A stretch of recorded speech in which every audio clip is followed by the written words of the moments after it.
लगा लगा लगा लगा लगा लगा लगा लगा लगा लगा। दोस्तों, अगर आप हॉरर सिनेमा के या हॉरर कॉमेडी सिनेमा के फैन होंगे या आपको रारा और वो आंखों का एक शॉट याद आता होगा तो आपका बचपन बहुत ही अच्छा था, ऐसे हम कह सकते हैं। क्योंकि आज से करीबन 17-18 साल पहले, आई थिंक 2005 में चंद्रमुखी का पार्ट 1 हमारे सामने आया था। और वो भी एक मोहनलाल सर के मूवी का रीमेक था। वो मूवी का नाम मुझे याद नहीं है। फिर उसका रीमेक चंद्रमुखी हुआ और फिर चंद्रमुखी के बाद भूल भुलैया, उसका हिंदी वर्जन रीमेक जो था। एक क्लासिक फिल्म का सीक्वल तो नहीं हम कह सकते, या फिर सिर्फ वन लाइन वो उठाई है, लेकिन एक्टर्स पूरी तरह से अलग है। लेकिन फिर एक बार वो रारा का जो माहौल है वो हमारे सामने आएगा चंद्रमुखी 2 इस मूवी से। राघवा लॉरेंस जो काफी उनका एक अलग जॉनर है सिनेमा का, वो आई थिंक हर एक मूवी उनका हॉरर कॉमेडी बेस में ही रहता है। और कॉमेडी भी कुछ नेक्स्ट लेवल की होती है जो शायद सबको पसंद ना आए, लेकिन उनका खुद का एक हटके फैन बेस है, ऐसे हम कह सकते हैं।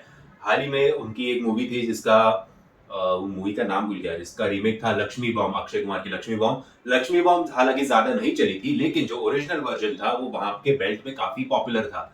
अभी चंद्रमुखी 2 से स्टार्टिंग में हमें जो वीडियो में दिखाई देता है कि राजाओं के राजा, फिर बैकग्राउंड में लड़कियां गाती है राजाओं के राजा, फिर महाराजा के महाराज, महाराजाओं के महाराज, समृद्धि से भरपूर, समृद्धि से भरपूर और फिर आ रहे हैं, ऐसे सब जो चालू था मुझे थोड़ा हंसने को आ रहा था फ्रैंकली स्पीकिंग। लेकिन साइड बाय साइड जो वीएफएक्स शॉट थे, एक सांप आता है बीच में, फिर वो यूनिक दरवाजा, जो दरवाजा मैं कभी भूल नहीं सकता क्योंकि रजनीकांत सर का जो मूवी था वो आपके मेमोरी से जाएगा नहीं एक बार आपने वो मूवी देख लिया। और आई थिंक ज्योतिका उसमें मेन लीड में थी और उन्होंने भी काफी अच्छा काम किया था। हालांकि मुझे विद्या बालन वाला वर्जन ज्यादा अच्छा लगा था।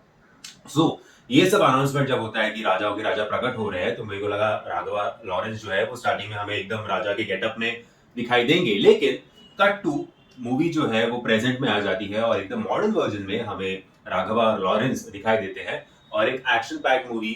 फिर वही जो हम लोग ने इसके पहले भी काफी मूवीज में देखा है कि कुछ तो फैमिली का इशू होगा या कुछ इसकी वजह से उन्हें वो पुराने महल में फिर एक बार आना पड़ता है। और जो चंद्रमुखी पार्ट 1 में भी जो थे वो हमें फिर एक बार इस मूवी में दिखाई देंगे और वो एक लेजेंडरी एक्टर है।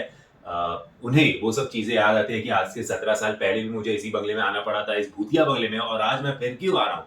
फिर उसमें से फैमिली में से एक कोई तो कीड़ा कांडी वाली लड़की या लड़का रहेगा जिसको ये पुराना दरवाजा क्या है, इसमें दरवाजे में इतने सारे धागे क्यों लगे हुए हैं, ये दरवाजे के ऊपर सांप क्यों है, एक्सेट्रा एक्सेट्रा, इस बात की क्यूरियोसिटी होगी। और जाने अनजाने में वो कुछ ऐसा दरवाजा खोलता होगा जिसकी वजह से पास्ट और प्रेजेंट का जो गैप है वो मिट जाता होगा और चंद्रमुखी की आवाज फिर एक बार इस महल में गूंजेगी।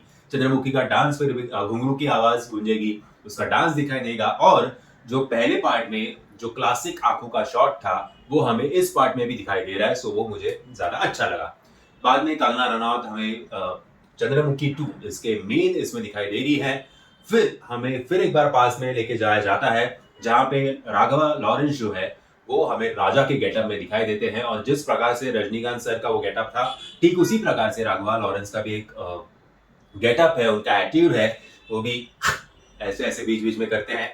और आई थिंक वो रजनीकांत सर का भी एक क्लासिक शॉट था जहां पे वो इतने बड़े बड़े, वो कौन से ब्रीड के कुत्ते मेरे को पता नहीं, कुत्ते है कि घोड़े है कुछ समझ में नहीं आते, या कच्चर है, एनीवेज कुत्ते ही है।